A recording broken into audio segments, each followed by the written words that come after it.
In this video, I'll be showing you how to fix your PS5 HDMI port. It's a very simple method, so if you find this video helpful, be sure to drop a like and subscribe. Now, this is going to work exactly the same whether you're using a monitor like I am, or whether you're using a TV or whatever to display your PS5.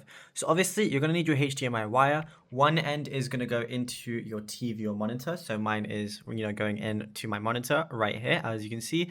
And the other end is going to be going into the PS5. So just ignore all the wires, but we have the PS5 Pro right here, and this works exactly the same for the PS5 and the PS5 Pro.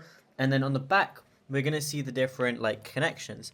And then basically the top area is your HDMI area. What you want to do is both on your monitor and the back of your PS5, you just want to basically make sure that it's plugged in properly, and you feel that connection, you feel it go in properly. And also just check for any dust around the port and around the wire as well. If that doesn't work, what you could also try ahead and do is just try and use a different HDMI wire, because that could be the issue. But yeah, it's as simple as that. Now, if you found this video helpful, be sure to drop a like and subscribe.